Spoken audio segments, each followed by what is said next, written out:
जैसे ऊन। और उसके साथ एक और प्राणी था जिसका चेहरा एक आदमी की तरह था, और उसका चेहरा कृपा से भरा हुआ था, जैसे पवित्र स्वर्गदूतों में से कोई। और मैंने उस स्वर्गदूत से पूछा जो मेरे साथ था और जिसने मुझे उस मनुष्य के पुत्र से संबंधित सभी छिपी हुई चीजें दिखाई, कि वह कौन था और वह कहां से आया था और वह क्यों दिनों के सिर के साथ गया। और उसने मुझसे उत्तर दिया और कहा, यह मनुष्य का पुत्र है जो धर्मी है, जिसके साथ धर्म निवास करता है और जो छिपी हुई चीजों के सभी खजाने प्रकट करता है, क्योंकि आत्माओं के भगवान ने उसे चुना है, और जिसकी किस्मत हमेशा के लिए आत्माओं के भगवान के सामने धर्म में प्रमुखता रखती है। और यह मनुष्य का पुत्र जिसे तूने देखा है, राजाओं और शक्तिशाली लोगों को उनके आसनों से उठाएगा और मजबूत लोगों को उनके सिंहासन से। और वह मजबूत लोगों की लगाम को ढीला करेगा और पापियों के दांतों को तोड़ देगा। और वह राजाओं को उनके सिंहासनों और राज्यों से गिरा देगा, क्योंकि वे उसकी स्तुति और प्रशंसा नहीं करते, न ही विनम्रता से स्वीकार करते हैं कि यह राज्य उन्हें किसने दिया। और वह मजबूत लोगों के चेहरे को नीचा करेगा और उन्हें शर्म से भर देगा। और अंधकार उनका निवास होगा और कीड़े उनका बिस्तर होंगे, और उन्हें अपने बिस्तरों से उठने की कोई आशा नहीं होगी, क्योंकि वे आत्माओं के भगवान के नाम की स्तुति नहीं करते। और ये वे हैं जो स्वर्ग के सितारों का न्याय करते हैं और सर्वशक्तिमान के खिलाफ अपने हाथ उठाते हैं और पृथ्वी पर चलते हैं और उस पर निवास करते हैं। और उनके सभी कर्म अधर्म को प्रकट करते हैं, और उनकी शक्ति उनके धन पर निर्भर करती है।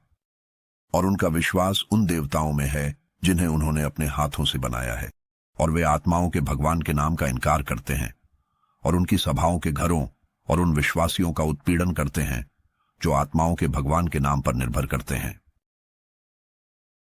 अध्याय 43। और उन दिनों में धर्मियों की प्रार्थना और धरती से धर्मियों का रक्त आत्माओं के भगवान के सामने चढ़ जाएगा।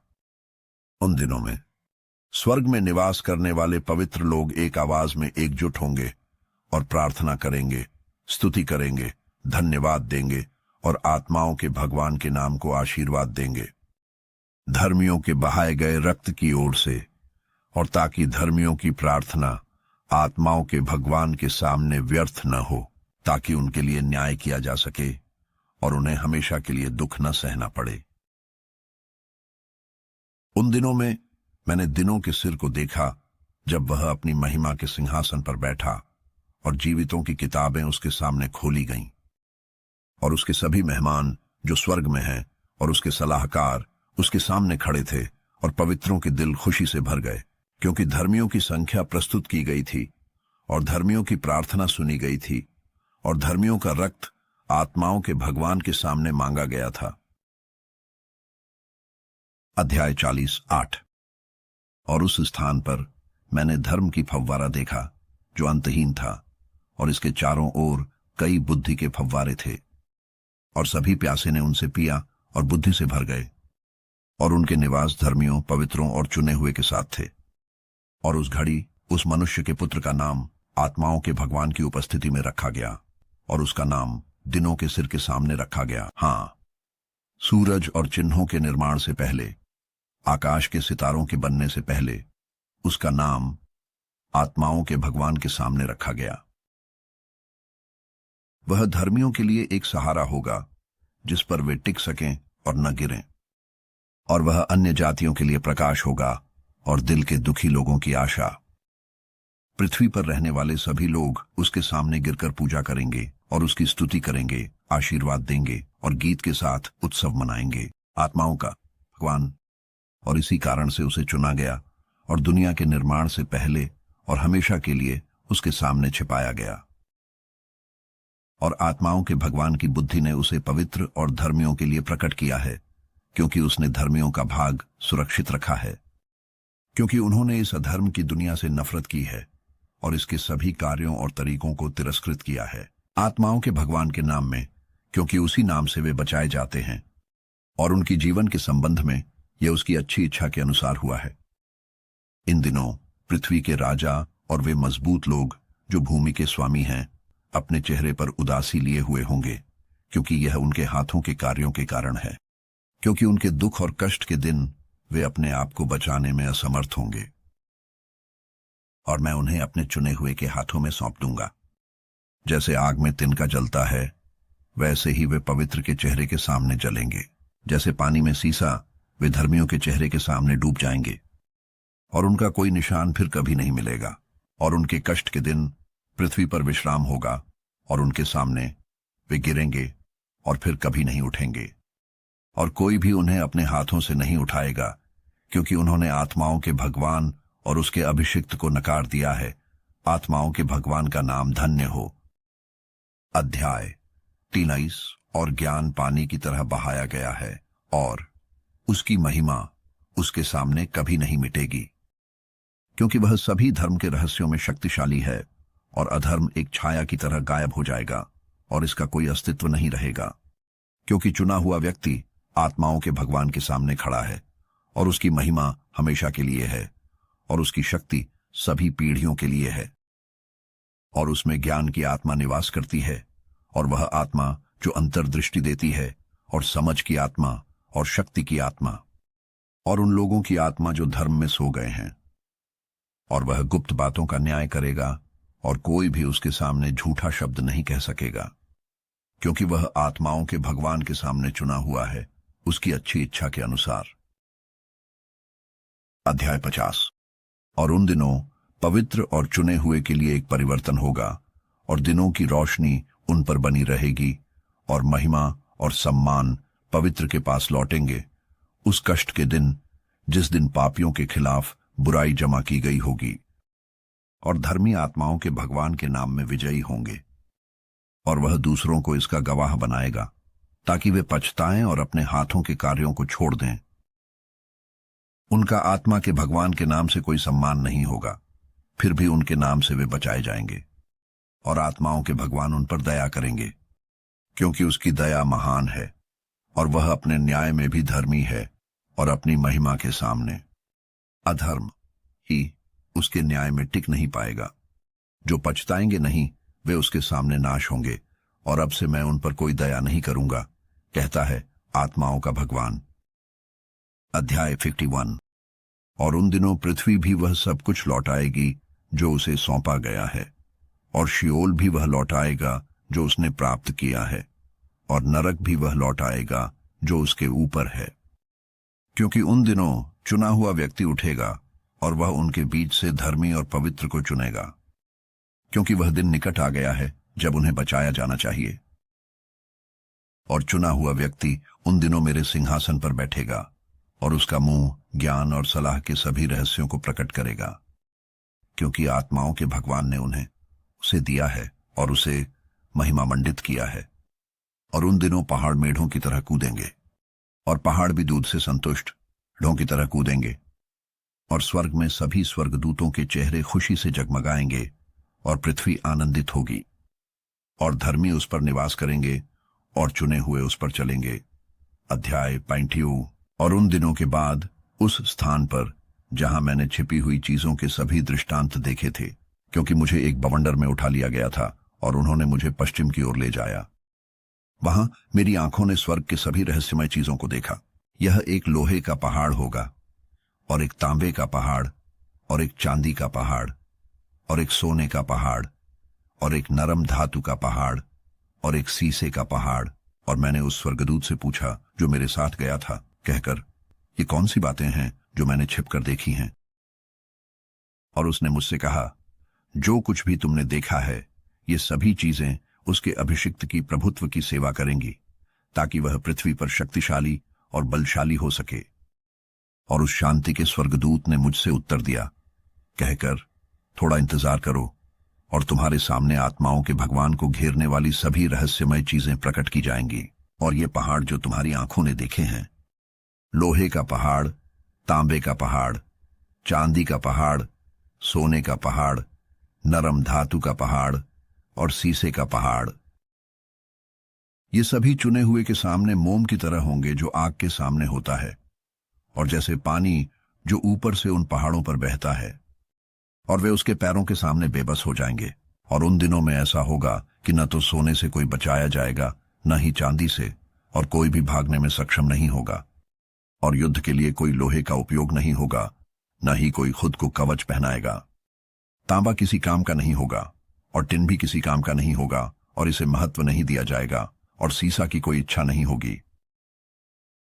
और ये सभी चीजें पृथ्वी की सतह से नकार दी जाएंगी और नष्ट कर दी जाएंगी जब चुने हुए एक आत्माओं के भगवान के सामने प्रकट होंगे।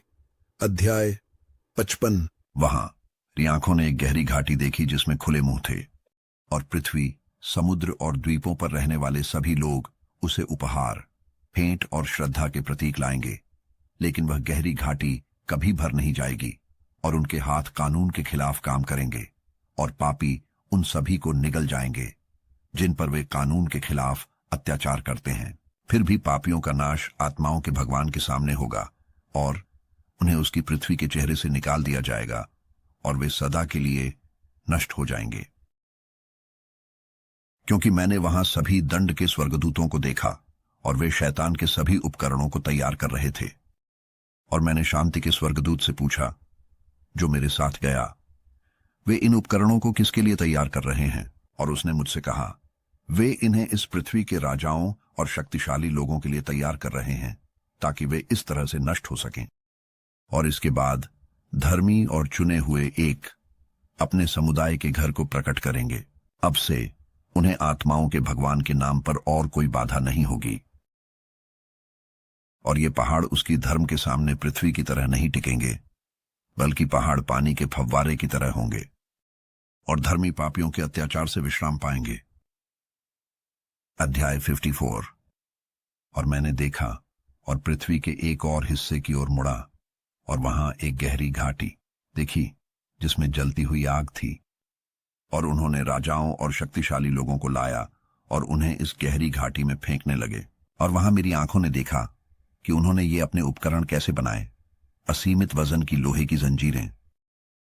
और मैंने शांति के स्वर्गदूत से पूछा, जो मेरे साथ गया, ये जंजीरें किसके लिए तैयार की जा रही हैं?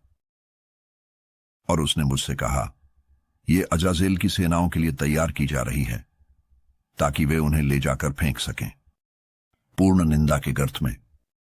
और वे अपनी जिह्वाओं को खुरदुरी चट्टानों से ढक देंगे जैसा कि आत्माओं के भगवान ने आदेश दिया।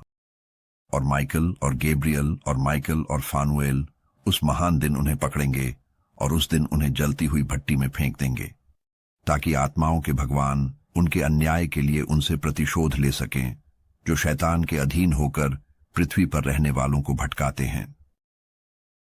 और उन दिनों में आत्माओं के भगवान से दंड आएगा और वह स्वर्ग के ऊपर जो जल के कक्ष हैं उन्हें खोल देगा और पृथ्वी के नीचे जो फव्वारे हैं उन्हें भी, और सभी जल एक साथ मिल जाएंगे। जो स्वर्ग के ऊपर है वह पुरुष है और जो जल पृथ्वी के नीचे है वह स्त्री है। और वे पृथ्वी पर रहने वाले सभी को नष्ट कर देंगे और जो स्वर्ग के किनारों के नीचे रहते हैं। और जब वे अपनी अन्यायता को पहचान लेंगे जो उन्होंने पृथ्वी पर की है, तब वे इनसे नष्ट हो जाएंगे। अध्याय 55। और उसके बाद दिनों के सिर ने पछताया और कहा, क्या मैंने पृथ्वी पर रहने वाले सभी को व्यर्थ में नष्ट कर दिया है?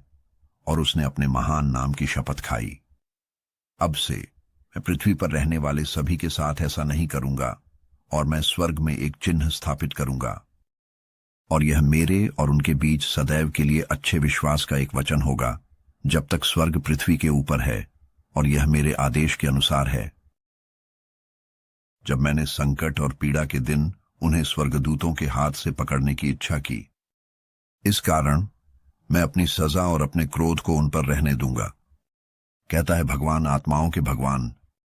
हे पृथ्वी पर रहने वाले शक्तिशाली राजाओं, तुम्हें मेरे चुने हुए को देखना होगा, कैसे वह महिमा के सिंहासन पर बैठता है और अजाजेल और उसके सभी सहयोगियों और उसकी सभी सेनाओं का न्याय करता है आत्माओं के भगवान के नाम में। अध्याय 56। और मैंने वहां दंड के स्वर्गदूतों की सेनाएं जाते हुए देखी और उनके हाथ में कोड़े और लोहे और पीतल की जंजीरें थीं। और मैंने शांति के स्वर्गदूत से पूछा जो मेरे साथ गया, कहकर, ये जो कोड़े पकड़े हुए हैं ये किसके पास जा रहे हैं? और उसने मुझसे कहा, उनके चुने हुए और प्रियजनों के लिए, ताकि उन्हें घाटी के गर्त में फेंका जा सके। और फिर वह घाटी उनके चुने हुए और प्रियजनों से भर जाएगी और उनके जीवन के दिन समाप्त हो जाएंगे और उनके भटकाने के दिन तब से नहीं गिने जाएंगे। और उन दिनों में स्वर्गदूत लौटेंगे और पूर्व की ओर पार्थियों और मीडियों पर फेंक देंगे। वे राजाओं को उत्तेजित करेंगे ताकि उन पर अशांति की आत्मा आए और वे अपने सिंहासन से उठ खड़े होंगे ताकि वे अपने बिलों से सिंहों की तरह और अपने झुंडों में भूखे भेड़ियों की तरह बाहर निकल सकें। और वे ऊपर जाएंगे और पैरों तले रौंदेंगे उनके चुने हुए लोगों की भूमि, और उनके चुने हुए लोगों की भूमि उनके सामने होगी, एक थ्रेसिंग फ्लोर और एक राजमार्ग। लेकिन मेरे धर्मी लोगों का शहर उनके घोड़ों के लिए एक बाधा बनेगा और वे आपस में लड़ना शुरू कर देंगे और उनका दाहिना हाथ उनके खिलाफ मजबूत होगा और एक आदमी अपने भाई को नहीं जान पाएगा, न ही एक बेटा अपने पिता या अपनी मां को, जब तक उनके वध के कारण शवों की संख्या समाप्त न हो जाए और उनकी सजा व्यर्थ न हो। उन दिनों में शियोल अपने जबड़ों को खोलेगा और वे उसमें समा जाएंगे और उनका विनाश समाप्त हो जाएगा। शियोल चुने हुए के सामने पापियों को निगल जाएगा। अध्याय 57। और इसके बाद मैंने एक और गाड़ियों और उन पर सवार पुरुषों का एक समूह देखा जो पूर्व और पश्चिम से दक्षिण की ओर आ रहे थे, और उनकी गाड़ियों की आवाज सुनाई दी। और जब यह हलचल हुई तो स्वर्ग के पवित्रों ने इसे देखा और पृथ्वी के स्तंभ अपने स्थान से हिल गए, और इसकी आवाज स्वर्ग के एक छोर से दूसरे छोर तक की दिन में सुनाई दी, और वे सभी गिरकर आत्माओं के भगवान की पूजा करेंगे। और यह दूसरी उपमा का अंत है। तीसरी उपमा, अध्याय 58। और मैंने धर्मियों और चुने हुए लोगों के बारे में तीसरी उपमा बोलना शुरू किया। धन्य हो तुम धर्मी और चुने हुए, क्योंकि तुम्हारा भाग महान होगा। और धर्मी सूर्य की रोशनी में होंगे और चुने हुए शाश्वत जीवन की रोशनी में। उनके जीवन के दिन अनंत होंगे और पवित्र के दिन बिना संख्या के होंगे। और वे प्रकाश की खोज करेंगे और आत्माओं के भगवान के साथ धर्म को पाएंगे। धर्मियों के लिए शांति होगी शाश्वत भगवान के नाम में। और इसके बाद स्वर्ग में पवित्रों से कहा जाएगा, क्योंकि यह पृथ्वी पर सूर्य की तरह चमक गया है और अंधकार बीत चुका है, और एक ऐसा प्रकाश होगा जो कभी समाप्त नहीं होगा, और एक सीमित संख्या को प्रकाशित किया। वे दिन कभी नहीं आएंगे, क्योंकि अंधकार पहले नष्ट हो चुका होगा और आत्माओं के प्रभु के सामने प्रकाश स्थापित किया गया होगा, और आत्माओं के प्रभु के सामने सदा के लिए धर्म का प्रकाश स्थापित किया गया होगा। अध्याय 59। उन दिनों मेरी आंखों ने बिजली के रहस्यों और रोशनी के रहस्यों और उनके द्वारा किए गए न्यायों को देखा, जो उनके न्याय को प्रकाशित करते हैं, और वे आशीर्वाद या श्राप के लिए प्रकाश डालते हैं, जैसे आत्माओं के भगवान की इच्छा होती है। और वहां मैंने गरज के रहस्यों को देखा, और कैसे जब यह स्वर्ग में गूंजता है तो उसकी आवाज सुनाई देती है। और उसने मुझे पृथ्वी पर किए गए न्यायों को देखने के लिए मजबूर किया, चाहे वे कल्याण और आशीर्वाद के लिए हों या श्राप के लिए, आत्माओं के भगवान के शब्द के अनुसार। और उसके बाद मुझे रोशनी और बिजली के सभी रहस्य दिखाए गए, और वे आशीर्वाद और संतोष के लिए प्रकाश डालते हैं। नोआह की पुस्तक, एक अंश, अध्याय से 60। 500 वर्ष में 7वें महीने के 14वें दिन एनोच के जीवन में, उस उपमा में मैंने देखा कि कैसे एक शक्तिशाली कंपन ने आकाश के आकाश को हिलाया और सर्वशक्तिमान की सेना को, और स्वर्गदूत हजार हजारों और 10,000 बार 10,000 एक बड़ी बेचैनी से बेचैन थे। और दिनों के प्रमुख ने अपनी महिमा के सिंहासन पर बैठा, और स्वर्गदूत और धर्मी उसके चारों ओर खड़े थे। और मुझ पर एक बड़ा कंपी छा गई, और मुझ पर डर सवार हो गया, और मेरी कमर ढीली हो गई, और मेरी किडनी पिघल गई, और मैं अपने चेहरे पर गिर पड़ा। और माइकल ने पवित्रों में से एक और स्वर्गदूत को भेजा, और उसने मुझे उठाया। और जब उसने मुझे उठाया तो मेरी आत्मा लौट आई, क्योंकि मैं इस सेना के दृश्य और आकाश के हिलने और हलचल को सहन नहीं कर सका। और माइकल ने मुझसे कहा, तू इस दृष्टि से क्यों बेचैन है?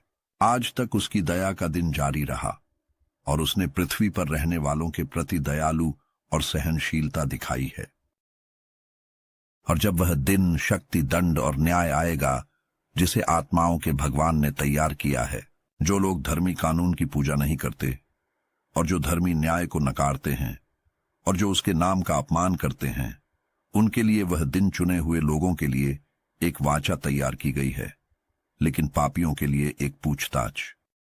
जब आत्माओं के भगवान का दंड उन पर पड़ेगा तो यह इस उद्देश्य से पड़ेगा कि आत्माओं के भगवान का दंड व्यर्थ न हो, और यह बच्चों को उनके माताओं के साथ और बच्चों को उनके पिताओं के साथ मार डालेगा। उसके बाद न्याय उसकी दया और उसकी सहनशीलता के अनुसार होगा। और उस दिन 2 राक्षसों का पृथक्करण हुआ। एक मादा राक्षस जिसका नाम लेवियाथन है, जो महासागर की गहराइयों में जल के स्रोतों के ऊपर निवास करती है। लेकिन नर का नाम बेहेमोथ है, जो एक बंजर जंगल में निवास करता है जिसे डोइडेन कहा जाता है। बाग के पूर्व में जहां चुने हुए और धर्मी निवास करते हैं, जहां मेरे दादा को उठाया गया था। आदम से 7वां, पहला आदमी जिसे आत्माओं के भगवान ने बनाया। और मैंने दूसरे स्वर्गदूत से प्रार्थना की कि वह मुझे उन राक्षसों की शक्ति दिखाए कि वे एक दिन कैसे अलग हुए और फेंके गए, एक समुद्र की गहराइयों में और दूसरा सूखी भूमि के बंजर में। और उसने मुझसे कहा, हे मनुष्य के पुत्र, यहां तू छिपी हुई चीजों को जानने की कोशिश कर रहा है। और दूसरे स्वर्गदूत जो मेरे साथ गया और मुझे जो छिपा था वह दिखाया, ने मुझसे कहा, पहला और आखिरी क्या है? आसमान में ऊंचाई में और पृथ्वी के नीचे गहराई में और आसमान के अंत में और आसमान की नींव पर। और हवाओं के कक्ष और हवाएं कैसे विभाजित होती हैं और उन्हें कैसे तौला जाता है, और हवाओं के द्वार कैसे गिने जाते हैं। हर एक हवा की शक्ति और चांद की रोशनी की शक्ति और उस शक्ति के अनुसार जो उपयुक्त है, और सितारों के विभाजन उनके नामों के अनुसार, और कैसे सभी विभाजन विभाजित होते हैं, और गरजें उन स्थानों के अनुसार जहां वे गिरती हैं, और सभी विभाजन जो बिजली के बीच बनाए जाते हैं ताकि यह प्रकाश दे सके, और उनकी मेजबानी ताकि वे एक साथ आज्ञा मान सकें। गरज के लिए विश्राम के स्थान होते हैं जो इसे उसके गड़गड़ाहट के लिए इंतजार करते समय सौंपे जाते हैं। और गरज और बिजली अविभाज्य हैं, और हालांकि ये एक और अद्वितीय नहीं है, ये दोनों आत्मा के माध्यम से एक साथ चलते हैं और अलग होते हैं। जब बिजली चमकती है तो गरज अपनी आवाज निकालती है और आत्मा गड़गड़ाहट के दौरान एक विराम लागू करती है और उनके बीच समान रूप से विभाजित करती है, क्योंकि उनकी गड़गड़ाहट का खजाना रेत की तरह है, और उनमें से प्रत्येक जैसे ही यह गड़गड़ाता है एक लगाम से पकड़ा जाता है। और आत्मा की शक्ति से पीछे मुड़कर उसने पृथ्वी के कई हिस्सों के अनुसार आगे बढ़ाया। और समुद्र की आत्मा पुरुषत्व और शक्ति से भरी है, और अपनी ताकत के अनुसार वह इसे एक लगाम से पीछे खींचता है। और इसी तरह यह आगे बढ़ता है और पृथ्वी के सभी पहाड़ों के बीच बिखर जाता है। और शीतलता की आत्मा उसका अपना स्वर्गदूत है। रोले की आत्मा एक अच्छा स्वर्गदूत है। और बर्फ की आत्मा ने अपनी कक्षाओं को अपनी शक्ति के कारण छोड़ दिया है। उसमें एक विशेष आत्मा है, और जो उससे उठता है वह धुएं की तरह है, और उसका नाम है शीतलता। और धुंध की आत्मा उनके कक्षों में उनके साथ एकीकृत नहीं है, बल्कि इसका एक विशेष कक्ष है, क्योंकि इसका मार्ग प्रकाश और अंधकार दोनों में महिमामय है। और सर्दी में और गर्मी में और इसके कक्ष में एक स्वर्गदूत है। और ओस की आत्मा का निवास आसमान के अंत में है, और यह बारिश के कक्षों से जुड़ी हुई है। और इसका मार्ग सर्दी और गर्मी में है, और इसके बादल और धुंध के बादल आपस में जुड़े हुए हैं और एक दूसरे को देते हैं। और जब बारिश की आत्मा अपने कक्ष से बाहर निकलती है तो स्वर्गदूत आते हैं, कक्ष को खोलते हैं और इसे बाहर ले जाते हैं। और जब यह पूरे पृथ्वी पर फैलता है तो यह पृथ्वी के पानी के साथ मिल जाता है। और जब भी यह पृथ्वी के पानी के साथ मिल जाता है, क्योंकि पानी उन लोगों के लिए है जो पृथ्वी पर निवास करते हैं, क्योंकि यह सबसे उच्च जो स्वर्ग में है से पृथ्वी के लिए पोषण है, इसलिए बारिश के लिए एक माप है और स्वर्गदूत इसे संभालते हैं। और ये बातें मैंने धर्मियों के बाग की ओर देखी। और शांति के स्वर्गदूत जो मेरे साथ थे मुझसे कहने लगे, ये 2 राक्षस जो भगवान की महानता के अनुसार तैयार किए गए हैं, भोजन करेंगे। अध्याय 61। और मैंने उन दिनों में देखा कि उन स्वर्गदूतों को कितनी लंबी रस्सियां दी गईं, और उन्होंने अपने लिए पंख लिए और उड़ गए, और वे उत्तर की ओर गए। और मैंने स्वर्गदूत से पूछा, उससे कहा, ये स्वर्गदूत क्यों इन रस्सियों को लेकर चले गए? और उसने मुझसे कहा, वे मापने गए हैं। और जो स्वर्गदूत मेरे साथ गए थे, उन्होंने मुझसे कहा, ये धर्मियों के माप और धर्मियों की रस्सियां धर्मियों के लिए लाएंगे, ताकि वे आत्मा के भगवान के नाम पर हमेशा के लिए स्थिर रह सकें। चुने हुए लोगों के साथ निवास करना शुरू करेंगे, और ये वे माप हैं जो विश्वास को दिए जाएंगे और जो धर्म को मजबूत करेंगे। और ये माप पृथ्वी की गहराइयों के सभी रहस्यों को प्रकट करेंगे।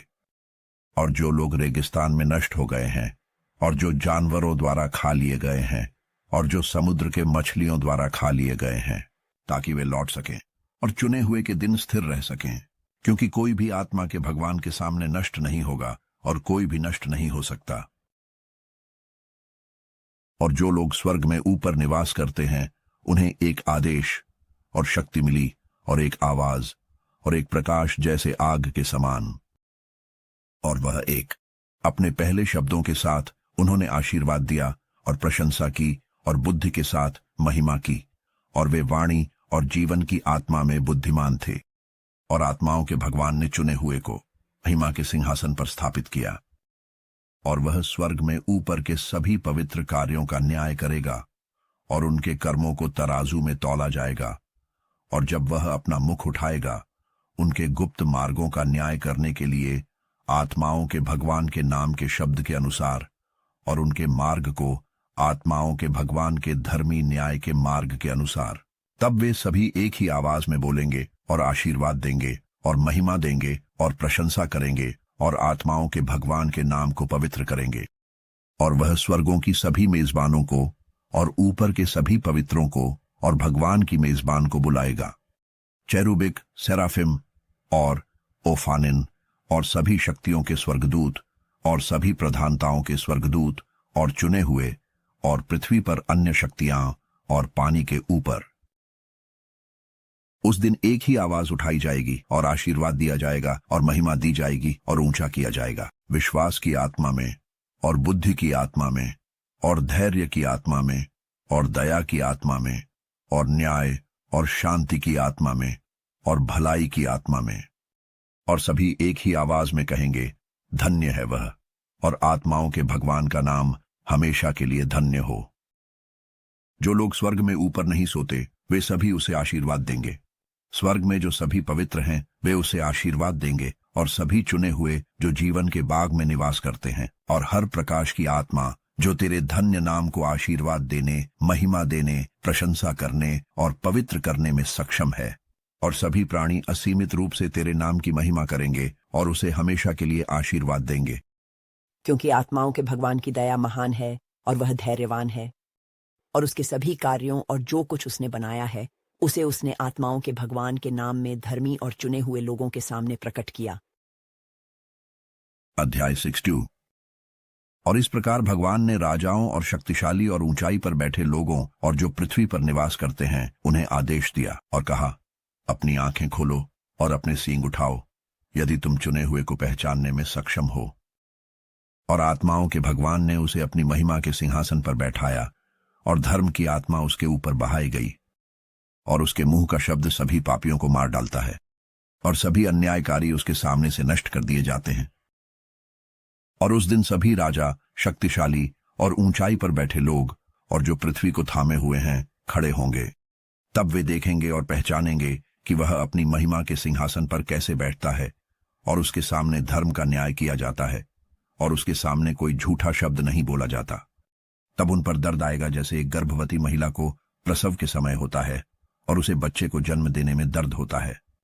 जब उसका बच्चा गर्भ के मुंह में प्रवेश करता है, और उसे बच्चे को जन्म देने में दर्द होता है। और उनमें से एक हिस्सा दूसरे की ओर देखेगा, और वे भयभीत होंगे, और उनके चेहरे पर उदासी होगी, और दर्द उन्हें पकड़ लेगा। जब वे मनुष्य के पुत्र को उसकी महिमा के सिंहासन पर बैठे हुए देखेंगे, और राजा और शक्तिशाली और सभी जो पृथ्वी पर अधिकार रखने वाले उसे आशीर्वाद देंगे, महिमा देंगे और उसकी प्रशंसा करेंगे, जो सभी पर शासन करता है, जो छिपा हुआ था, क्योंकि शुरुआत से ही मनुष्य का पुत्र छिपा हुआ था। और सर्वोच्च ने उसे अपनी शक्ति के सामने सुरक्षित रखा और उसे चुने हुए लोगों और सभा के सामने प्रकट किया। चुने हुए और पवित्र बोए जाएंगे और सभी चुने हुए उस दिन उसके सामने खड़े होंगे। और सभी राजा, शक्तिशाली और ऊंचाई पर बैठे लोग और जो पृथ्वी पर शासन करते हैं, वे उसके सामने अपने चेहरों के बल गिरेंगे और उसकी पूजा करेंगे और उस पुत्र पर अपनी आशा लगाएंगे। मनुष्य से और उससे दया की याचना करें।